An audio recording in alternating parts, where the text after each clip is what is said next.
مستقبل سليمان وشبيبة القيروان رسميا يسحبوا الثقة من الجامعة التونسية لكرة القدم ويطالبونها بالاستقالة.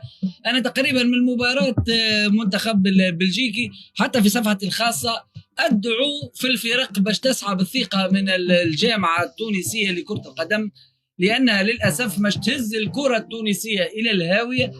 ان شاء الله الناس الكل تمشي في المنوال هذا نتاع سحب الثقه سليمان والقيروان. بالنسبه لي انا كل حصه باذن الله باش نحط محور من المحاور نحكي فيها على الجامعه التونسيه لكره القدم، وباش نحكي على الخور نتاع الكره التونسيه، وباش نحط يدي كيف ما يقولوا فيها على الداء، ومانيش باش نسيبكم باذن الله حتى نشوفوا الكره التونسيه متحرره من اشباه المسؤولين اللي هزت الكره التونسيه للهاويه.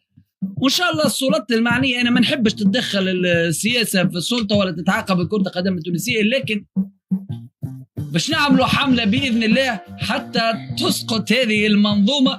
منظومه وديع الجاريه هي نفس المنظومه تقريبا، وديعه نحل، لكن نفس الاسماء، اللي كان محامي نتاع وديع الجاري، اللي كان نائب نتاعو، اللي كان عضو مكلف كذا كذا، الناس الكل اللي موجوده في الجامعه تقريبا تو كانت تخدم مع نفس المنظومه السابقه، منظومه الرشاوي، منظومه الفلوس تحت الطاوله، منظومه الترضي الجمعيه الفلانيه والجمعيه الفلانيه.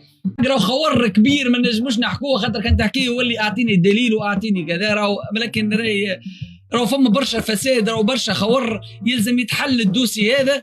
رانا نشوفوا في حاجات ما لازمناش نشوفوها في الكره التونسيه. راهي الانتخابات بالفلوس يا سياده الرئيس الجمهوريه، راهي الجمعيات الصغار في الديفيزيون 2 والديفيزيونات اللي اقل راهي تعطي، الجامعه تعطي فيها في فلوس باش تنتخبها. راهي في الحمله الانتخابيه وشفت حاجات على عيني انا، راهي ناس تعطي في فلوس باش ينتخبوها، راهم مش غاديين ينتخبوا لا على الكفاءات ولا لا، راهي تعطيني فلوس ننتخبك. انا حكيت حتى مع برشا رؤساء جمعيه وحكيت معاهم في الموضوع هذا، كيفاش تنتخب خويا، يقول لك انا اللي يعطيني اكثر فلوس ننتخبه.